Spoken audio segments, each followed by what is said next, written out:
up? Welcome back to Caffeine Not Included. If you were enjoying that song, that was Santa Monica by Aries. It's a new artist I recently just found out about, I guess, and I love it. He's doing good work. It's good tunes. Go find him and give him a follow, and yeah, why not, right? Absolutely.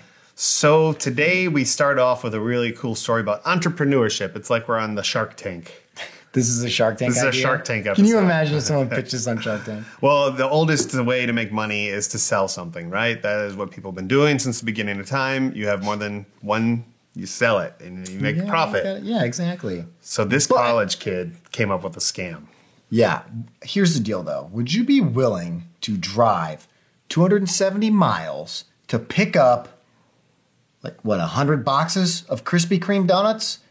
Drive back and sell them for $17 to $20 to your friends? You would if you were Jason Gonzalez and you were a 21-year-old trying to make a buck. This kid is a genius. Here's where the story takes place. Minnesota. Fun fact, they don't have Krispy Kreme. It doesn't exist there. How sad. That's terrible for them. But they do in Iowa, 270 miles away. So this kid got in the family sedan after getting orders from a lot of people and filled his car to the brim with Krispy Kremes, only to return and make a profit. You know how many trips he made? He was going on his 20th trip 20th. Before Krispy Kreme, as many of you were probably wondering, was like, hey, bro, you can't do that. How did they know? Stop it. How would they possibly know this is going on? Because he got so famous, he's got his own Facebook page called The Donut Guy, where people are placing orders for him to bring back donuts. On Facebook. This is out of control. This is absolutely madness. This guy... This is peak 2019, and I'm here for it. I love this child. His following is going to go through the roof. Everyone's going to be like, yo, Donut Guy, I'm not in Minnesota, but I will come to Minnesota just to buy donuts from you for no reason at all. Yep, so he was making a good profit, and people were literally putting messages on his Facebook page saying, hey, bring me back a box of Glazed, bring me back a box of Sprinkles, whatever, and he would sell them for $17 to $20 a box. I've never bought a box of Krispy Kremes. I assume that's a good profit. I think it's probably a pretty good deal, but here's also an interesting deal about it, okay? Krispy Kreme has come back after this kid just launched into stardom overnight over this whole deal, and they have offered him 500 boxes? 500 dozen. 500 dozen donuts as a donation. Yeah, for him to sell to the great people of Minnesota. 500 dozen boxes. Yeah, that's so he's set, and they said we're gonna get you debt free. We're gonna make sure that you make some money, and you are our official donut smuggler. And so here's a company that probably came out. Somebody in a meeting said we got to shut this down, and then somebody else in the meeting, probably an intern, raised their hand and said, why don't we do the right thing and help Jason sell his donuts? And it's awesome. He started this deal to pay for college, and it's paid off. So kudos to you, Krispy Kreme. Finally, Good job. A corporate company did it right. Instead of being predictable, this is a happy ending. You got people dying over chicken sandwiches, depressing, or a college kid making a living selling donuts. All right, let's dive into this dumpster fire of a film. Okay, so we went to see The Lighthouse. This is a black and white film. Robert Eggers is the director. He did The Witch. It's a horror movie. It's about two guys in a lighthouse that go crazy, and it's up to you, the viewer, to decide why and how that happened. Listen, I took somebody that loves superheroes and robots and CGI and monster movies, and I thought, hey, this might be for him. Turns out it was not. Why do we got to get on with just saying that I love superhero? I like Batman, okay, and Spider-Man. That's true. I haven't even seen Avengers Endgame. Sorry, everyone will hate me for that. So I don't know. I like some good art films. This one, however, to me, has no plot in it whatsoever. There's no story. It's two old men arguing in this room, arguing in that room, arguing, doing chores, yelling what at each other for 10 minutes.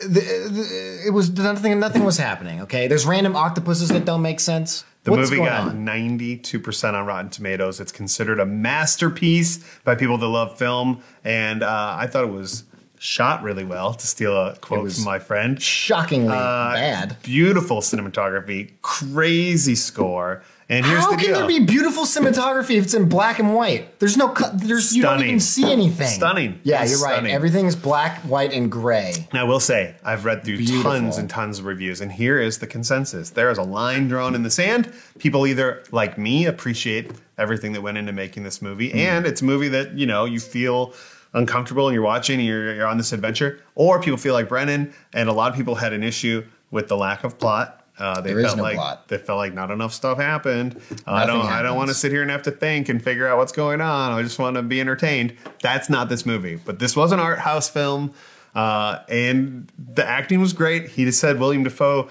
just reminded him of every other William Dafoe character. I thought it was a Green Goblin in a I don't know, weird hat and yelling at people. You said he played the same kind of guy, right? He plays the same character in like every movie. Robert Pattinson, he crushed it. Remember, it was a teen heartthrob, and he branched out here and took a risk, and I thought he did great. I wouldn't watch it again for whatever it's worth. I don't think I need to see it twice. But also, it was a strange viewing experience. They shot the whole thing in 4:3, right? Did you notice the movie was like smaller? Yeah, it's smaller. But here's the deal. I wish I could unwatch it. So everyone, it's a no-go. It's a no-go for me. Fine. The plot is an issue. Not just with you. Some of the critics, even the ones that liked it, said if you're looking for a solid plot, this might not be your thing. But aside from the plot, what could you take? Like, what else didn't you like about the movie? Bro, there was one scene where they're just yelling what at each other for 10 minutes. What? What? What? What? What? What? What? What? What? What? What? What? Like, what did you not like? I don't Listen, understand. no, this was my favorite part of the whole movie, okay, is where they're just sitting there yelling at each other about farts.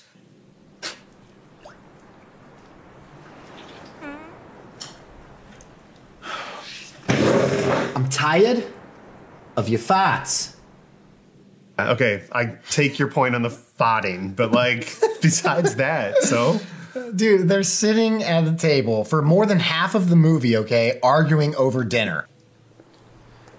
I'm tired of you cooking. You said you like my lobster. You said you like my lobster.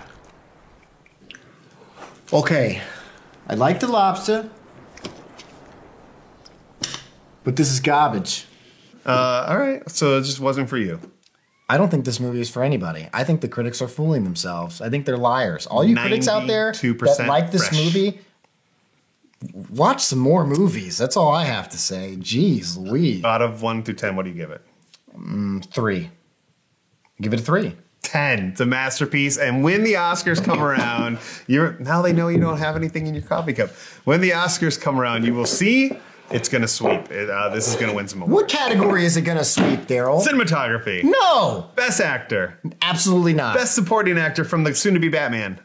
Possibly. Did you feel like you were stuck in a lighthouse for 2 hours? No. Yeah, I felt like I was what stuck. the movie's about. I felt like I was at a lighthouse. Yes. There was nobody else there. Yes. I didn't have a phone. Exactly. And I was stuck in boredom. That is what the movie was trying to achieve, and I think Why he would just a proved movie to us that Why it did. would a movie want you to be stuck in boredom? Because that is the experience of this film. That is the worst experience anyone could ever ask for when paying $8 to see freaking people This play is what characters. you're supposed to feel. You're supposed to feel trapped at this lighthouse, I didn't going feel through trapped. this experience. I could have walked out at any moment, but I didn't. But he couldn't because I he wanted was gripped. to, but he was I didn't. gripped to the performances. Go see The Lighthouse. Check it out. I Tell just us what wanted you to thought. see her just freaking smack the seagulls. Thanks for watching. Hopefully you enjoyed that review of The Lighthouse and learned a little bit about entrepreneurship today.